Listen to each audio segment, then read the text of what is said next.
Bonjour à toutes et à tous, je suis ravi de vous retrouver aujourd'hui pour parler comics avec vous. Aujourd'hui, on va parler de Salamandre et déjà, je vais vous montrer un petit peu cette couverture qui est absolument magnifique parce que vraiment, encore une fois, chez 404, on a un travail d'édition qui est de belle qualité.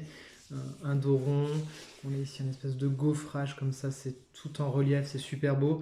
On a un toilage comme ça sur la couverture, comme une espèce de maille qui retient un petit peu prisonnier ses souvenirs dans ce livre-là, qui va être un comics qui va traiter de la résilience, qui va être un espèce de récit initiatique, qui va être un hommage à la fiction et à la créativité. Donc très belle édition de la part de Nicolas Beaujouan des éditions 404. On sait qu'ils prennent un soin particulier et vraiment c'est très chouette d'avoir ce type d'ouvrage entre les mains à la lecture. Ça a été un vrai bonheur pour moi, ça a apporté quelque chose en plus vraiment et je trouve encore plus sur ce titre-là que sur les autres. Pareil, on sent maintenant en 404 Comics qui est dans sa deuxième année un vrai fil conducteur dans la ligne éditoriale au travers des différents titres qu'on lit. Là, c'est l'auteur de Everything, donc il s'appelle I.N.G. Kulbar, le créateur. Ici, il est à la fois au scénario et au dessin. C'est intéressant d'ailleurs de voir comment il retranscrit lui-même en dessin sa propre histoire et je vais vous montrer tout ça parce que c'est vraiment chouette. En tout cas, voilà une vraie ligne éditoriale chez 404 Comics avec des thématiques qui reviennent comme ça ponctuellement, qui font un espèce de fil rouge et c'est vraiment super.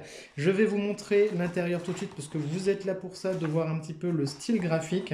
Et on va commencer avec le tout début, comme ça on ne spoile pas trop.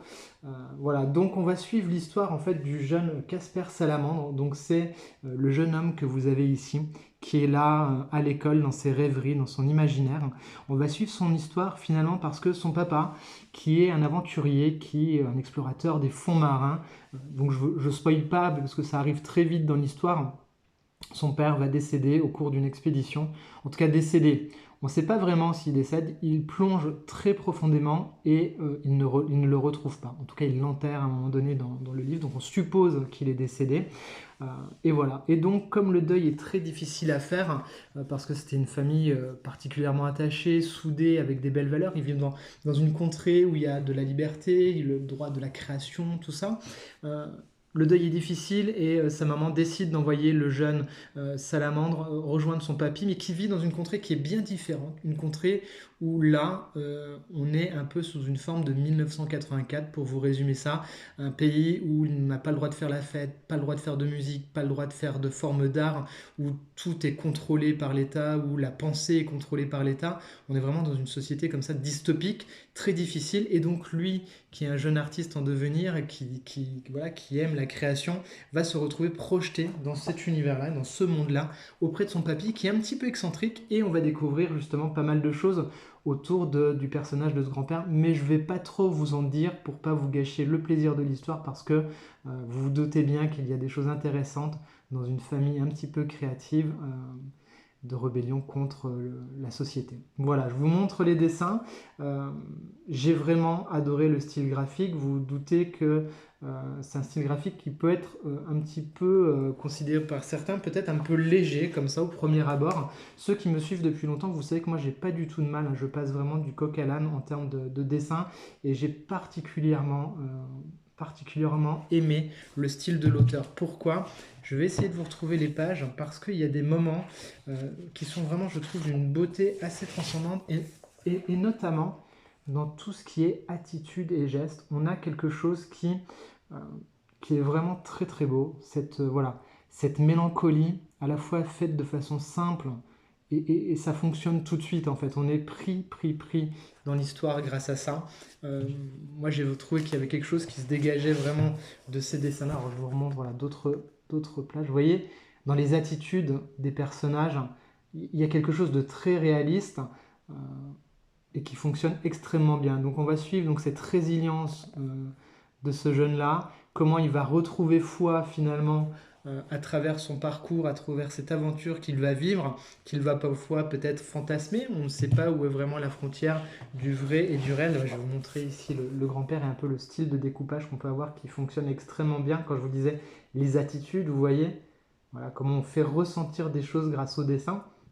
Et c'est ça que j'ai trouvé extrêmement poétique dans ce récit, c'est-à-dire que Ce qui est intéressant quand on parle de l'imaginaire, de la création, de l'imagination, c'est qu'est-ce que nous, lecteurs, on peut projeter également.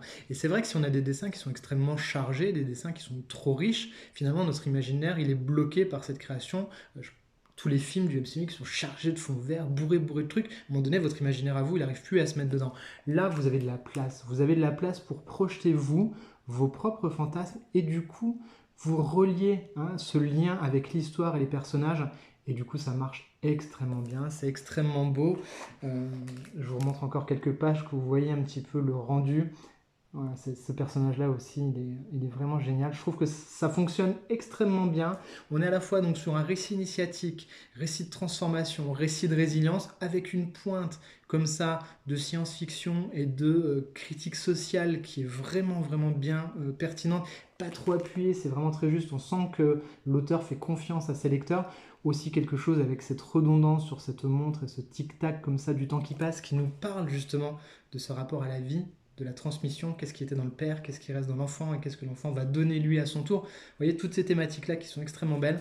C'est très beau et très juste. Salamandre, c'est mon deuxième coup de cœur de l'année après Granville. Vraiment, j'ai passé un excellent moment de lecture. C'est une lecture qui m'a entraîné jusqu'au bout de la nuit. Comme ça, j'avais pas envie de m'arrêter, j'avais envie de rester dedans. Et du coup, vous voyez, la vidéo est plus longue que d'habitude parce que vraiment, j'ai adoré et je vous le recommande chaudement. Voilà, si vous avez aimé la vidéo, vous pouvez la liker, vous pouvez la partager, vous pouvez la commenter. C'est ce qui m'intéresse le plus. Est-ce que ce récit vous intéresse? Est-ce que vous l'avez déjà lu? Faites-moi vos retours et j'ai hâte qu'on en parle ensemble. À très vite les amis, bye bye.